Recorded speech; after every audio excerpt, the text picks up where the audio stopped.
and then it's back to reality. But we had a ball. And one of the coolest parts of it is Phil's son is playing drums with us. Yes. When the tour started, Nicholas was 16, and when we finished, he was 18. And he's playing like on a world-class basis. I mean, he didn't get the gig because he's Phil's kid. He's really, really a good drummer. And it's been such a kick to, turn around on stage and look next to me and see somebody who I've known since he was born sitting there holding his own up there on stage. So it's been really, really cool. We had a ball. You're sandwiched between Collinses on stage then. Exactly. Hey, I'm the ham between the two pieces of cheese. And Phil's got some physical challenges now, obviously, and he did very, very well. He hung in there, and he still hangs in there. Very, very, very positive, very, very outgoing, and really, I almost want to say stubborn, which is probably something to do, but exactly. And he's making it work, and that's great. It's unfortunate he can't drum anymore, but to have his son there, wow, that's a tribute in itself. That's amazing. Yeah, it was great. So let's talk here, because you obviously from Milwaukee. Yep. Are you a Brewers fan or no? I'm not a huge sports freak. I enjoy watching a good game, and whoever does the best job deserves to win. I'm not one of these, ardent, crazy people about sports. My family left Milwaukee when I was 4 and moved to California. So my roots aren't that deep. Like when I'm out with Phil Collins, Daryl Sturmer's the guitarist with us, and he's been there his whole life, and he's like, the king of Milwaukee music scene. Sure. And you've told this story amazing hundreds of times, but the bass not your first forte. Your real first forte was piano. You are classically trained. Yeah. When I was a kid, we had a piano in the house. My mom plinked around on it a bit, but there was no real serious playing going on. But my parents loved watching the Liberace show, and I would watch the show with them, and I absolutely fell in love with the piano and expressed an interest in it when I was about 5. And they started getting me piano lessons, and I became like the proverbial child prodigy, where I won, like by the time I was 8, I had awards from the Hollywood Bowl Association and stuff.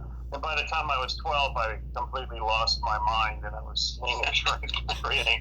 But when I went into junior high school, when I was 12, I kind of went in with the attitude, here's your piano player.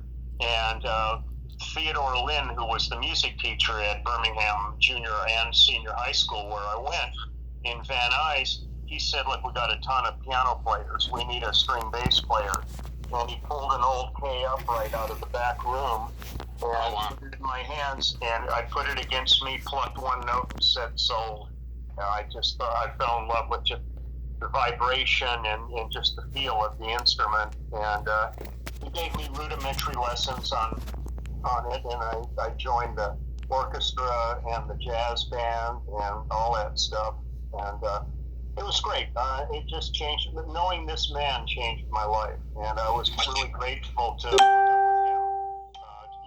A few years back, we reunited and spent time together before he passed from cancer, and I was able to tell him how much he meant to me and how he changed my life and everything. Go ahead. You figure 4 strings not that difficult. Now, I grew up in San Francisco. I played string bass in junior high school for 3 years. I loved it. I played a full size. I had to sit on a stool. I didn't pull the peg out, but I liked the full size bass. That's when I played it. Yeah, and it's like a drug. It's a good drug. But I get that, because it's powerful when you're sitting there. Everyone's got these little baby basses on their shin, and you're playing the big one there. It's a blast. Yeah, so I love it. You mentioned that. Steven, musically inclined? Right? Drums. Well, yeah, and that's why I have a particular affinity for bass players, because I'm a drummer. I have, you were talking about earlier watching Liberace and being sold on the piano at that point? Was it the performance or was it the piano? I think it was a little of all of it. I loved the piano, but I also kind of loved the shtick. Yeah. I mean, he was elegant. He had that candelabra, and his brother George would come out and play violin, but he was a good musician, and he really was very kind of wide in his selection of music that he did. So it was really one of these things that just captivated me. Right. I really fell in love with it because of him. And Have you gone to the museum?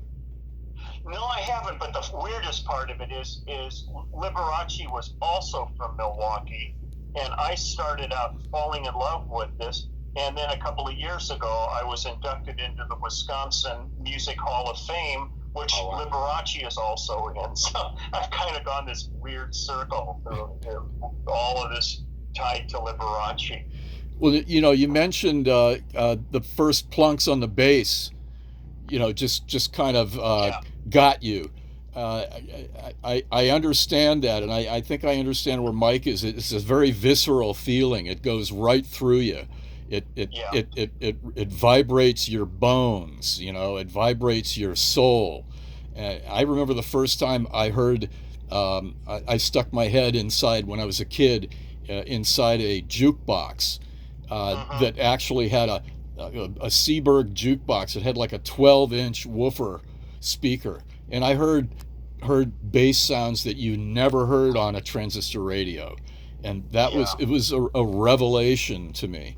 And then later when I started playing drums, hooking up with bass players and locking into that kind of intuitive rhythm thing, it just became a very special thing. And I would like to talk with you a little bit at length about your relationship with drummers, particularly Kunkel, and what it was about playing with Kunkel that has that connects you so well, that you've done it so often, and it seems so intuitive probably by now. You guys go way back too. I met Russ when he was in a band called Things to Come back around 1968, and it was a passing hello, and then, so I was kind of, it was cool when we started with James Taylor in '70, because when I walked in the room and Russ was playing drums, there was already a slight familiarity because I had met him when I was in a band called Wolfgang, and he was in Things to Come. But it's interesting. I mean, it's like he and I had this affinity from the first time we played together. It's really one of these things that it's really hard to put into words what the connection has been. But we've done projects where we were in separate rooms and only hearing click and seeing it like a chord sheet, yet when we would go in and listen to a playback, we would nail everything together without actually having heard it. We kind of organically breathe the same when we play, and it's a unique relationship. But I think when I've talked to people in the past, I always kind of say one of the greatest blessings in my career has been the drummers I've gotten to work with in my life. So I can look at everybody from the Jim Keltners and the Jim Gordons and the Phil Collins and JR and Vinny and all these guys, and every one of them is so unique and so different, and it's required me to be a chameleon in order to work with them, because every one of them, just their downbeats are all different. So you really have to kind of assimilate them. It's a little bit kind of like a it's really impossible to put into words, that relationship. It's really something very unique and very special. Well, you mentioned a bunch of drummers. How about Jeff Porcaro? Well, it was weird. Denny Tedesco sent me a thing he found from 30 years ago. Actually sent it to me today, and Carlos Vega is the drummer on it. And and Carlos and I worked together constantly. But when I talk about drummers in LA, they all have such unique qualities. But if I mashed all of them into one guy, it would have been Jeff Porcaro. Jeff was really one of my dearest friends and one of my dearest compatriots in the studio. We must have done at least 500 albums together. And the loss of him was really, really devastating. And then shortly after that, when we lost Carlos, also lost Larry London almost at the same time. I do have a backstory on that. I moved down in the 80s. I moved down here. I was maybe 20, 21 years old. I worked at an answering service, and Toto was one of the clients on the switchboard. They were one of the clients. This was in the days when they were recording Africa, and those guys were hopping. I mean, it was like around the clock. Luke Luther would call, and David Page would call, and all these guys, and I think David's sister would call. Yeah, and I mean, it was amazing to watch these guys to watch these guys while they were doing this. And they'd come in and get their mail and stuff, and just the nicest guys. But yeah, folks don't realize what goes on behind the scenes. It's a lot of coordination, and yeah, they were amazing. You again started off with the stand-up bass. When did you get your first bass guitar? How did that work out? Well, it was really frustrating because I really loved being in bands and, trying to be heard with an upright bass, when you're playing, even in jazz groups. There was really, like nowadays, there's some really good mic systems made for basses where you can only be heard. But back then, you were pretty much on your own. And so my father, it must have been around 63 or so, took me to Stein on Vine, which was a music store in the basement of the Musicians Union on Vine Street. And then Stein moved across the street from the Union and had a huge music store. But my dad took me there and bought me a Melody bass and a St. George amplifier.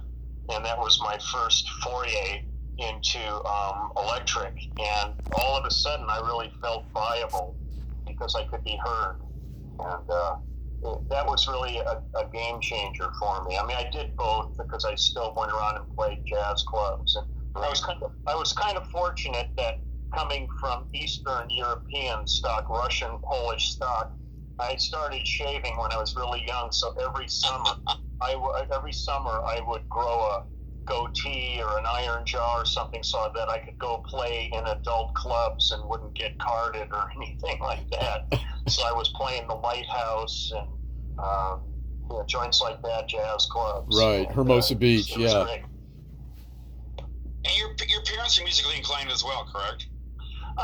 They loved music. My dad played. He told me he played enough sax to make me cry when I was a baby. And so he didn't do that much, but my mom would play a little bit of piano, but they were major music lovers, so they had a pretty extensive LP collection that would be everything from classical to Martin Denny to, you kind of name it. They had jazz and opera and classical, and we had just a nice old Magnavox hi-fi in the house, so listened to a lot of music. I was exposed to a lot with them. That's how it starts, even for you as well. You got I'm sure you probably can think of what your first record was you ever bought, Stephen. Well, your first album. The first records that I heard were big band swing from the early '40s. That was my dad's particular had a particular affinity for that. And then my mom was into the crooners. She was a big Johnny Mathis fan, but for me it was all over when I saw Jerry Lee Lewis on American Bandstand kick the piano bench over. I think I was about 7 years old, and I raised hell until they would till my folks took me to the local record store and bought my first single, which was Great Balls of Fire. But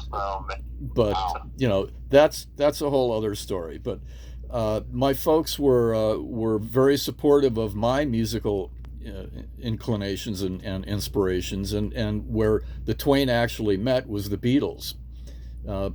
Both my parents and my younger sister and I, as a family, we all enjoyed most of the Beatles songs. Of course, the folks didn't like the more psychedelic stuff a little bit later on, but things like things like Michelle and Eleanor Rigby resonated with them as much as they did with us.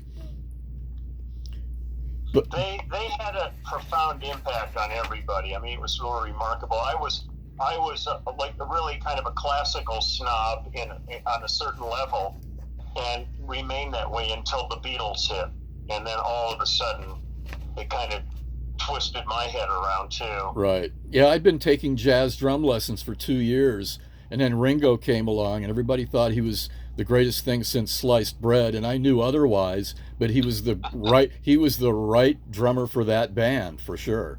Absolutely. He left his mark. Good work. Going all the And way, you, since we're going all the way back, Mike. Sorry, let me jump in real quickly. I wanted to ask you a little bit about how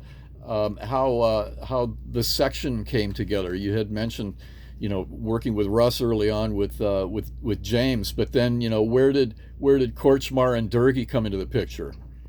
Well, when we started with James, the longest relationship going back with James is Korchmar, because they were in the flying machine together. They knew each other when they were teenagers. So when I started with James in 1970, the band was Russ, me, Danny Korchmar, and Carole King on piano.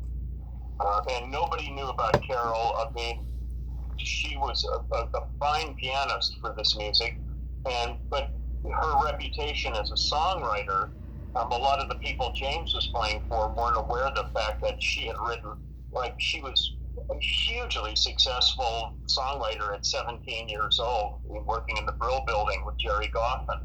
And so when we started out, that was the band, and James and all of us, but James especially, we encouraged her to do some of her music in the show, eventually opened the show doing Locomotion and all these incredible songs of hers. And the next thing you know, she goes in the studio and cuts Tapestry. And, yeah. and so we're sitting there going, well, it's kind of weird having a side person in the band who has like the biggest record in the world right now. so Carole moved on, and I was in the studio doing an album with Tom Jans and Mimi Farina. And Mimi was Joan Baez's younger sister. Right. And when I was doing that album, I met the keyboard player who had been hired for that album, and that was Craig Durkee. So I contacted Peter Asher, and I said, look, Carole's leaving, and I think I just worked with the guy who would be a perfect replacement for Carole. And Craig came down, and it felt right with him. Everything fell into place. So when we got on the road, James was not that enthusiastic about doing, extensive sound checks or anything. He pretty much came in, plugged in. If everything worked, then he went off and did his own thing. So we would just sit and jam. We all, Cooch, Russ, and myself and Craig just loved playing. So hold on one second. I've got my dogs are in a big knot here. Hold on. I've got 2 6-month-old Basset hounds sitting on me right now. So we would just jam, and Peter Asher had a partner back in those days named Nat Weiss. Now, Nat Weiss worked with Brian Epstein, and he was pivotal in getting the Beatles to America. And Nat would be out on the road with us, and he called us to his hotel room one night, and he said, I want you guys to hear something. And we said, cool. So we went up there, and he played us this thing. And we said, that's great. What's that? He goes, that was you guys at Soundcheck today. He said, you should really seriously think about maybe doing this, maybe being a band. So because we were really not even thinking about it. We were just killing time. We loved playing, and we had time to do it. And actually, when we put it together, James looked at us, and we were thinking about all these different names, and he goes, well, you guys are like the rhythm section. Why don't you just call yourselves the section? And that's kind of how it all evolved. Now, the hard part of it was we got signed by Warner Brothers and kind of got signed sound unheard. And I think they thought, because of our associations with people like, the whole West Coast scene with Eagles and Poco and James and Jackson Brown and Linda Ronstadt and all this, they might have thought that they were getting kind of this West Coast folk thing. All of a sudden, we show up with like a rock fusion instrumental band, and they didn't know, what to do with us. And so we ended up becoming kind of this cult band. We would open for James when we were on the road with James, and we would open for Jackson when we were on tour with Jackson, and play our set. And then after our set was over, then we'd come back out and play their show. And it was great. I mean, we had a ball with it. And through that, Matt Weiss was handling Mahavishnu Orchestra.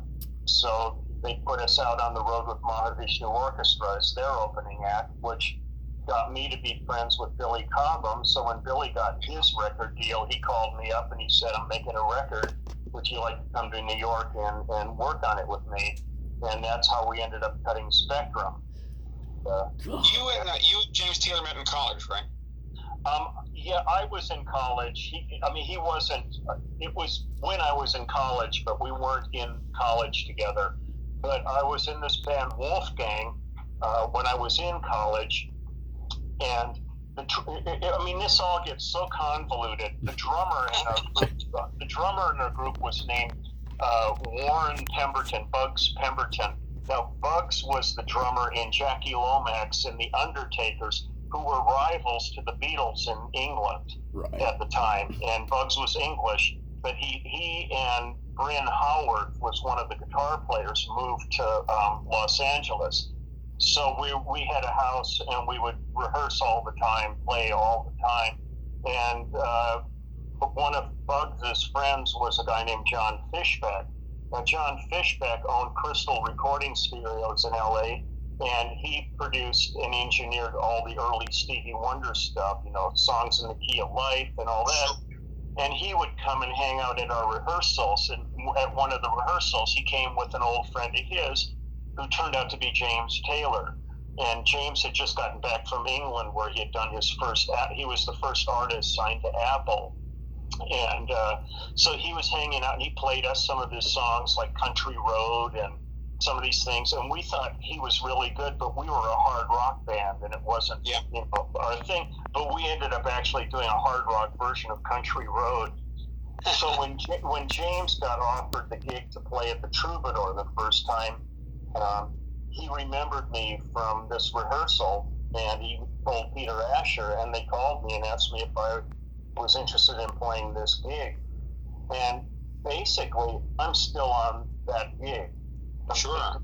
50 years later. It's just this one happenstance meeting with a guy at a rehearsal place up in Shadow Hills at a house changed my life. I walked out of college after 5 years where I was a science art co-majors, and I was thinking about becoming a medical or technical illustrator.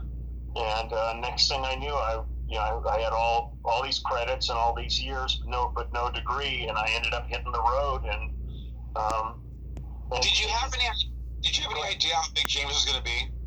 I mean, I knew he was great. I mean, when this guy sat down with you and played guitar and sang, you just went, Christ, this guy's really good. Yeah. Even though it wasn't my kind of music, because I was like completely into Hendrix and Cream and and all that. I mean, when we were doing Wolfgang, we were called Wolfgang because we were managed by Bill Graham, and Bill Graham's real name was Wolfgang. And we decided what better way to suck up to your manager than name your band after him. and the very first time we ever walked out on stage as a band was at Winterland opening for Zeppelin. Sure. So, it was like right out of the frying pan into the fire. It was great. It was a great band, and the surviving members were all still friends.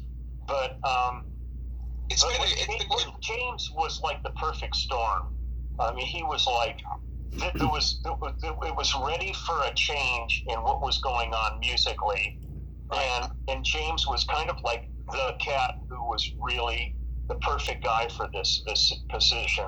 And Well, I think if you say that, you were the perfect band for him, because you were able yeah, to kind of translate his softer stuff, but also rock it when he wanted to rock it. And yeah, I think that also extrapolated to Linda Ronstadt and to yeah. Jackson, and the whole kind of L.A. crew that you guys backed up. There was a lot of simpatico musically, and Yeah. lifestyle wise also between all of you. Well, It was unique. It was very much a really special period of time that was going on then, and all these. Because I remember sitting there. I used to do sessions with Don Henley when Don was playing drums, and I remember doing a guy's album, and Don came to me during one of the breaks, and he says, "Do you think Eagles is a stupid name for a band?" And I looked at him, I said, "I thought Beatles was a stupid name for a band." I said, "Just make good music," but they were just forming, and but there was just this whole vitality and energy going on. I will say this though. I think the relationship between you and James has been amazing. It's been a system that works, and I've seen James twice in concert. Both times at the beloved Universal Amphitheater, God rest his soul. Great venue. And what struck me, you were on both shows, but what struck me about that when James is on stage is how organized things are. The stage just seems really neat and organized, and it's enjoyable to watch that. It's not all over the place. It's very, very, everybody's in their certain spot, and I was really impressed with that. And it's, again, an amazing configuration, amazing band. And I know that you often credited him with keeping you interested in music. I mean, well, also James was a serious challenge to me as a bassist, because James is I think he's underappreciated as a guitarist. Every guitar player I know holds him in such esteem because of his technical skills as a guitarist. But he always plays. He's got a thumb that's constantly playing bass. So when I started playing with him, I really had to kind of figure out what the hell I was going to do, because the bass parts were already covered. And I was a huge McCartney fan, and I loved the whole melodic bass approach. So I really had to kind of think about what I was going to do with James, whether I was on certain things I would ape his parts, and other times I would do parts that wove all around James's parts. And I think had it been a guy who was just kind of like a strumming, flat-picking guitar player, I don't know whether things would have turned out the same for me, but I was fortunate enough to be with this guy who was such a deep well musically, and his songwriting was so creative and interesting that it afforded me an incredible opportunity. And I have to also really give major accolades to Peter Asher. Yes. Peter, produced and managed James, but when we did the first James Taylor album, which was, I think, One Man Dog, Peter insisted that all our names appear on the back of the record, where the guys from the Wrecking Crew and all those guys before us, nobody knew when they were listening to a Sinatra record that was the same guys that were on the Association, that were on the Beach Boys, they were really unsung heroes. So when the singer-songwriter movement took off after James was suddenly on the cover of Time magazine and all this, they looked at his records and they saw Lee Sklar and Russ Kunkel and Danny Korchmar and and next thing they know, they're saying, well, if they're good enough for that guy, let's get him for our project. And the phone started ringing off the hook, with us really not knowing what the hell we were doing. I mean, I hadn't really any studio experience or anything before James, so we were kind of learning while we were on the job. Well, you kind of learn fast before anybody can call you on it.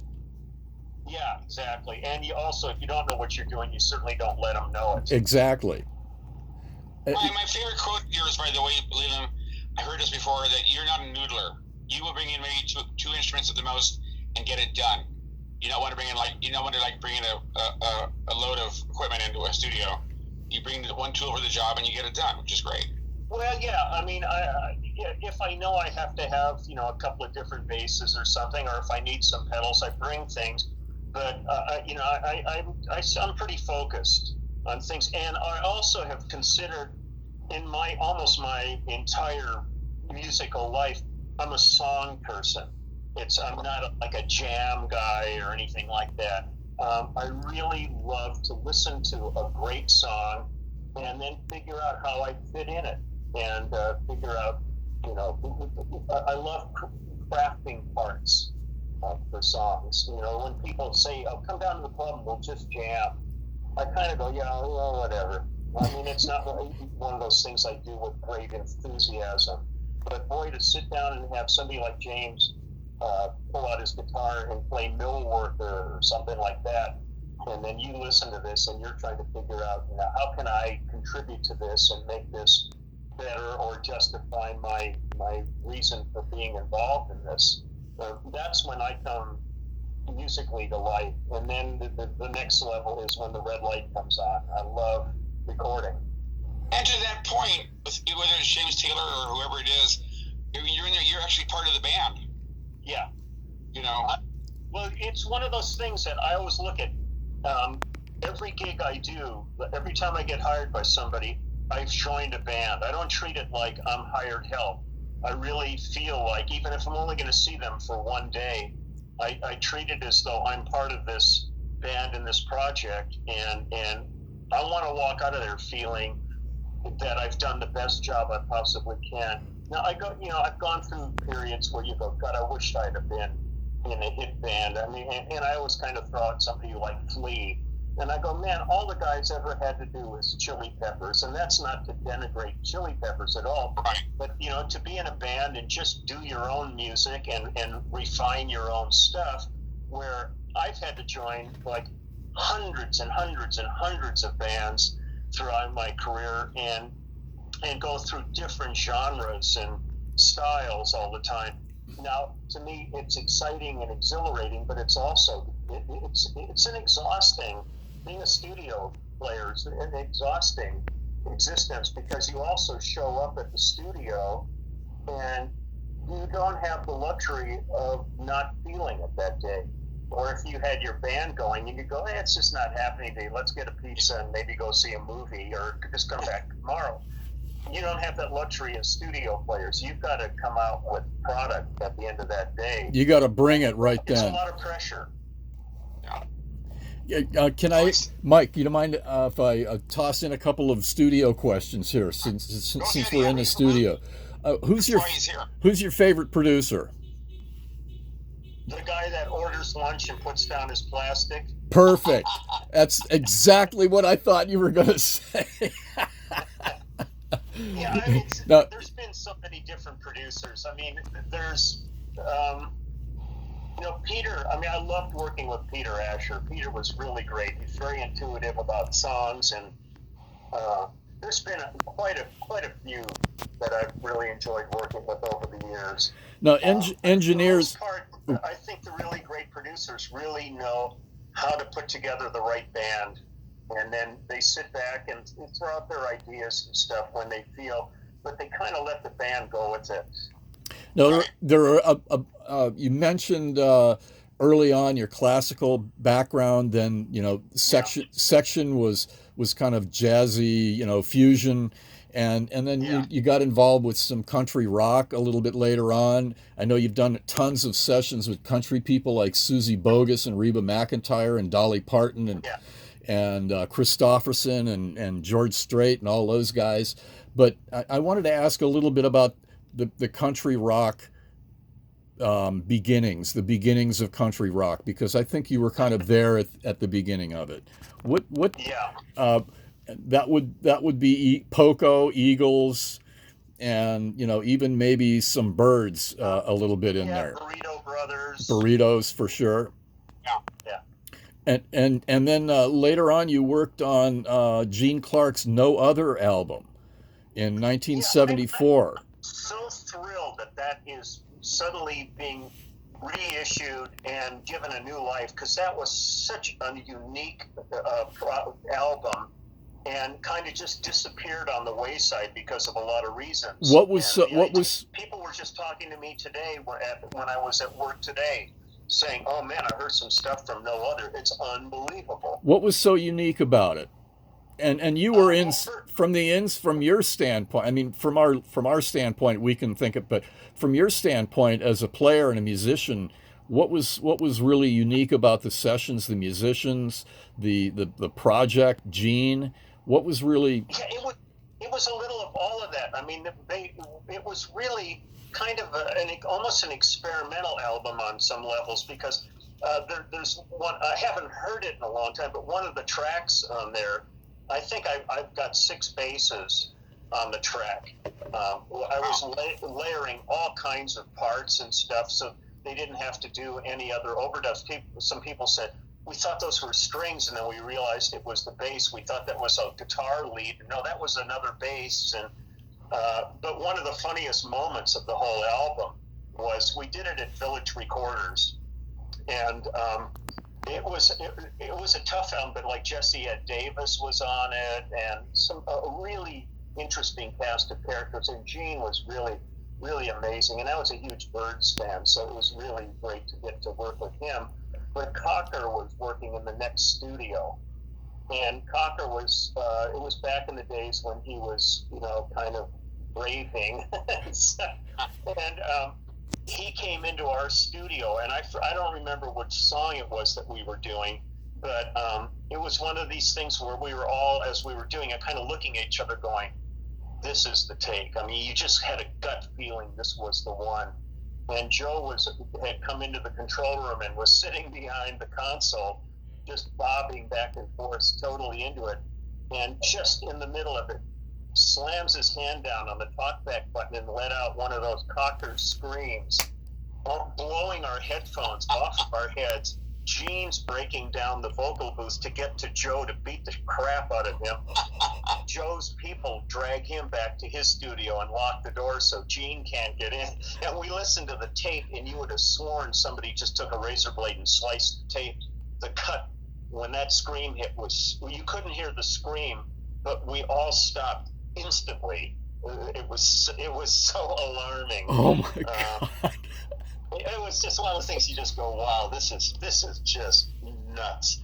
But it was one of those records, when you listen to it when it was all done, we all just went, this is really a special project. And we were all pretty disappointed that things through the label and different problems kind of buried the album. Other things were going on, and all of a sudden there's this kind of renaissance of it coming back. So that's great. But when it came to my country stuff, I used to do a lot of work with the producer Jimmy Bowen. Yes. So I would end up doing everything from Anthony Newley to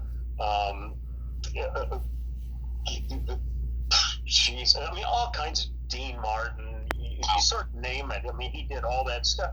Well, he moved to Nashville and took over Capitol Records in Nashville.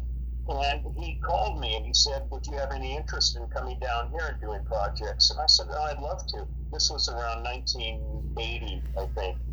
And so I would go down for 5 days of tracking at a time, and it was, early Vince, early Reba, like you said, Patty Loveless, Susie Bogus, Marty Stewart, all these people in the beginnings, George Strait. I mean, I did like All My Exes Live in Texas and all that stuff. Yeah.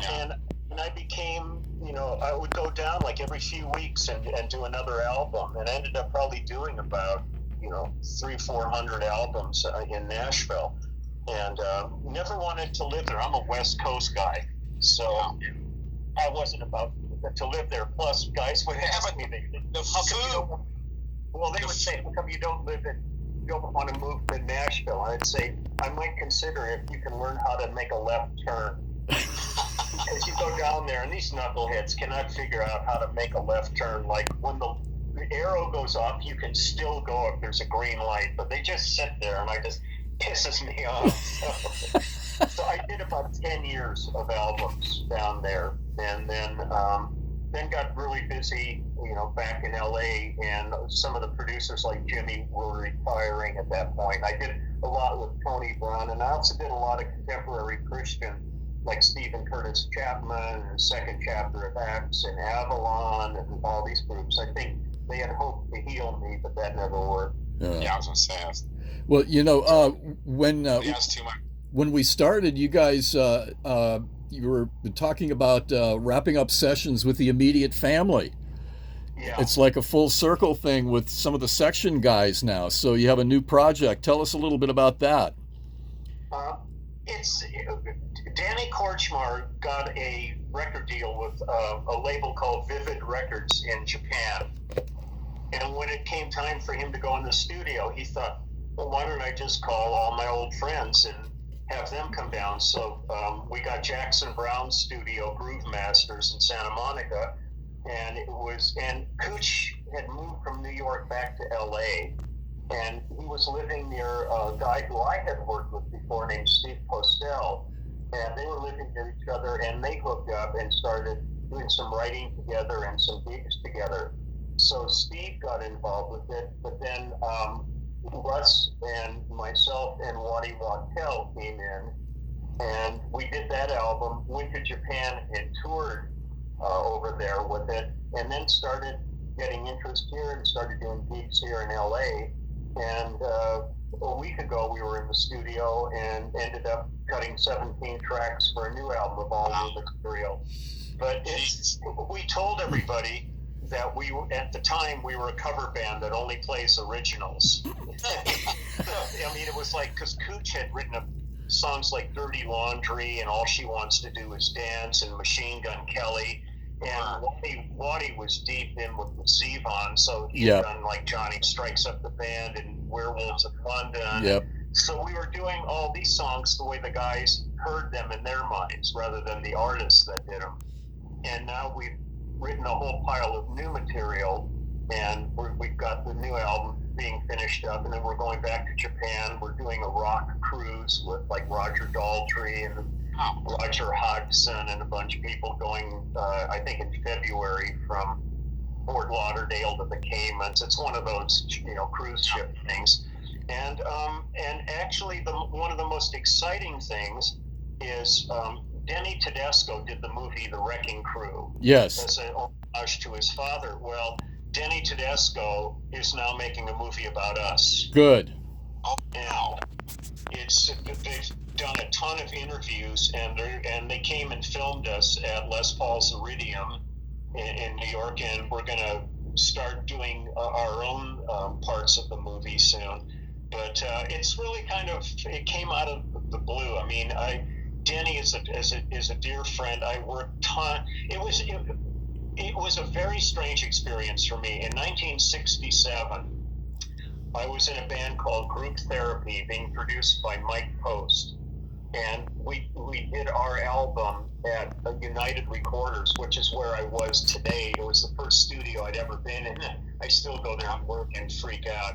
But I'm sitting in the window of the studio looking out, and I'm looking at Hal Blaine playing drums and Carol Kay playing bass and Dennis Budimir and Neckville and Melvoin and all these guys.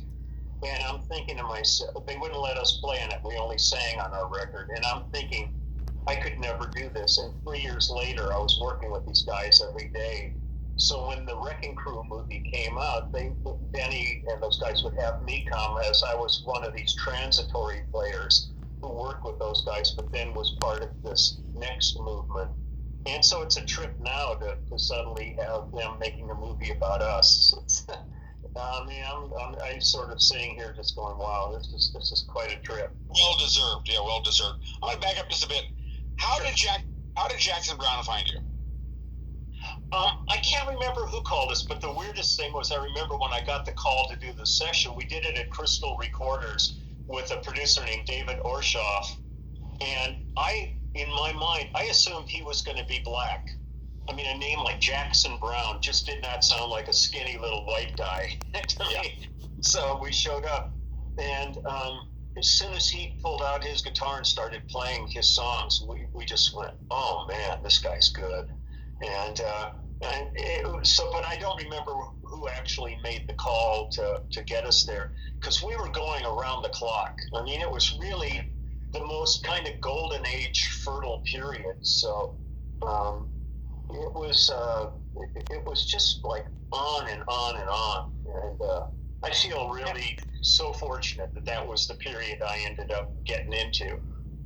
Running on Empty, obviously huge, and an equally huge backstory. This was done, I mean, it almost sounds like a train wreck, but it worked, and the end result was a fantastic song. How was that experience for you? You must have said, like, what are we doing?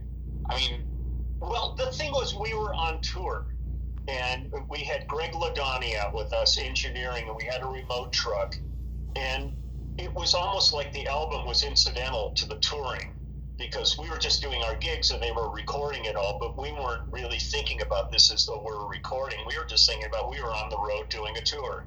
And it was great. The band was incredible. The songs were great. And it was just fun. And it got so nuts. I mean, they were recording on the bus. We would go into a Holiday Inn and book a room, take the room apart. We would take the bed apart and stand up the mattress and the box spring, and that would be like the drum booth. Jackson would be in the bathroom singing. I had a little Univox bass amp, and I'd have it under the desk. It was really guerrilla recording. And meanwhile, there's guests in the hotel as well, so obviously that's an issue. Yeah, I mean, it was just really it was so much fun, because it was